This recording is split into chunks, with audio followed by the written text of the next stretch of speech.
আসসালামু আলাইকুম প্রিয় শিক্ষার্থীরা, কেমন আছো? আশা করি ভালো আছো।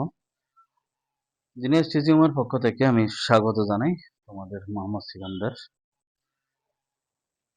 আজকে আমরা গুরুত্বপূর্ণ একটা টপিক নিয়ে আলোচনা করব, যা ফার্স্ট টু লাস্ট দেখলে তোমরা অনেক কিছু শিখতে পারবা। তোমাদের এসএসসি 27 এবং ক্লাস 9 এ যারা আছো তোমাদের জন্য একটা বোর্ড কোয়েশ্চন সলভ করে দেবো ইংলিশ সেকেন্ড পার্টের।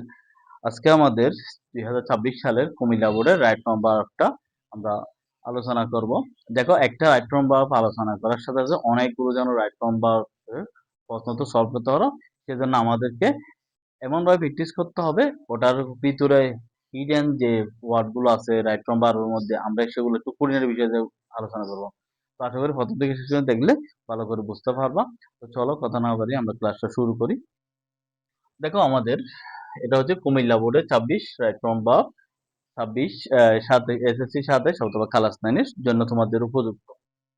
দেখো, আমাদের এটা বক্সের মধ্যে 10টা ওয়ার্ড দেওয়া থাকবে, আমাদের 10টায় পূর্ণ করতে হবে। দেখো এখানে কি লিখছে, আগে এগুলো অর্থগুলো বোঝা। ঠিক অর্থ নেওয়া, গত যাওয়া, ইন্ট্রোডিউস তো পরিচয় করা, পূর্বতমন করা, ওভারলুক উপেক্ষা করা, হেল্প হতো সাহায্য করা, প্রোভাইড হতো সরবরাহ করা, দেওয়া, বি অর্থ এমিজার, ফার্স্ট হচ্ছে ওয়াজায়ার, বিটা হচ্ছে ভার্ব, আর লেখ অর্থ হচ্ছে পিছিয়ে পড়া, কনসিডার অর্থ বিবেচনা করা। তাহলে পুরো আগে ওয়ার্ড গুলো এটা দেখে নিই, আবার এটা পুরোটা একটু পড়বা। এটা পুরোটা পরে আমরা কিভাবে করতে পারি দেখো। স্টুডেন্টস বহু বছর দিচ্ছে, এস, খুব খেয়াল করবা। এ great asset to the country, তাহলে কান্ট্রি দেশের সম্পদ হিসেবে কি করা হয়, বিবেচনা করে। কনসিডার আছে না, তাহলে আমরা কনসিডার লিখবো, কনসিডার। এখন দেখো, স্টুডেন্টকে কি কনসিডার ওরা নিজেরা নিজে বলে আমরা দেশের সম্পদ, না কেউ করে?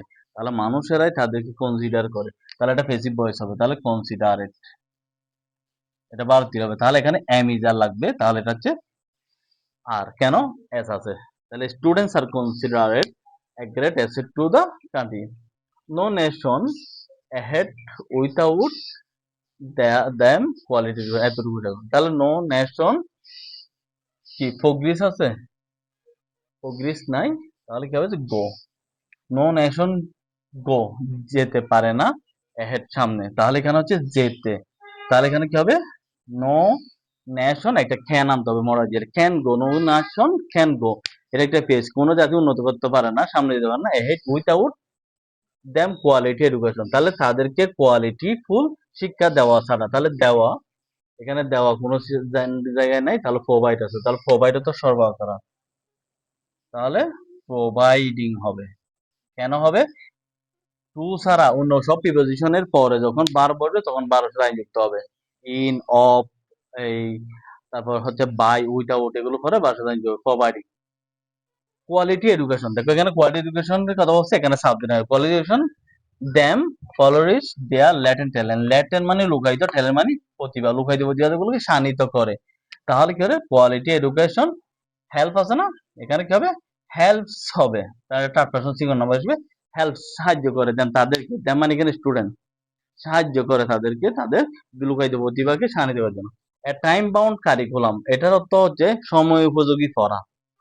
সো দ্যাট দে দেয়ার অর্থ ইন দ্য মডার্ন ওয়ার্ল্ড, তাহলে এট দেখো এ টাইম বাউন্ড কারিকুলাম।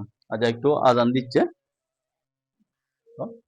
এ টাইম বাউন্ড কারিকুলাম, এটা সময় উপযোগী পড়ালেখা। তাহলে সময় উপযোগী পড়ালেখা কি করে, তাদেরকে ইন্ট্রোডিউস, তাহলে কি হবে, পরিচিতি করে দেওয়া। ইন্ট্রোডিউস, এ টাইম বাউন্ড ইন্ট্রোডিউস, তাহলে কি এটা কি লিখবো, উচিত বোঝাবো। শুড বি ইন্ট্রোডিউস, পরিচিতি করে দেওয়া উচিত একটা সময় উপযোগী পড়ালেখা।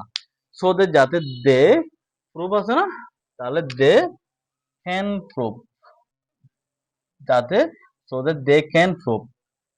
দেখো আমরা কমপ্লিট সেন্টেন্স করছি, এবং এই আমাদের চেঞ্জ সেন্টেন্সের মধ্যে আছে সো দ্যাট সাবজেক্ট বসবে, তার ক্যান বসবে, তার 12 মূল ভার্ব বসবে।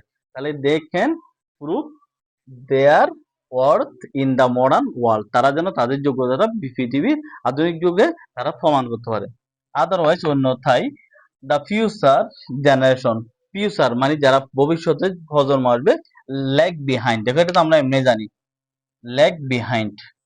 তাহলে এখন ফিউচার বলতে এখানে কি অতীতের কথা বলছে, তাহলে কি হবে, future tense will lag, will lag behind in the competitive world. তাহলে যে কম্পিটিটিভ একটা ওয়ার্ল্ড আছে, আমাদের বিশ্ব আছে এখন প্রতিযোগিতামূলক, ওখান থেকে আমরা পিছিয়ে পড়বো।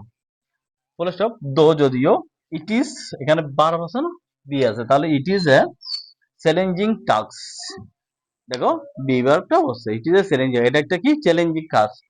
ইট ক্যান নট বি, কি করবো তো, ওভারলুক আছে না, ক্যান নট বি আছে, তাহলে বির পরে মডেল দিয়ে পরে মূল ভার্ব হয়, বি থাকলে কি হয়, ভার্ব তৈরি হয়, তাহলে ওভার লুকড, উপেক্ষা করা যায় না। It can not be overlooked, এটা উপেক্ষা করা যায় না। তারপর হচ্ছে ইট ইজ হাই টাইম, এটার উপযুক্ত সময়, গভর্নমেন্ট। তারপর হচ্ছে right steps in this regard, take আছে না, টেকটা টুক হবে। দেখো ইট ইজ হাই টাইমের পরে, ইট ইজ হাই টাইমের পরে আমাদের পরেরটা হবে যে কি হয়, ফার্স্ট ইনডিফিনিট টেন্স হয়, ফার্স্ট ইনডিফিনিট টেন্স হয়, এটা মনে রাখবে। ইট ইজ হাই টাইমের পরে পড়া হয়, এটা হচ্ছে টেকটা টুক হবে। আশা করি বুঝতে পারছো, অর্থপূর্ণভাবে ভালো করে পড়বা। এই খুব পরীক্ষা আসে না, ভিন্ন ওয়ার্ড আসে একই রকম নিয়মে, সেজন্য ভালো করে অর্থটা দেখবা, রুলস গুলো দেখবা। ভালো থাকিও, চ্যানেলটি ভালো লাগলে সাবস্ক্রাইব করে রাখবা, আর যারা ফেসবুক থেকে দেখছো তারা ফলো করে রাখবা। ভালো থাকিও।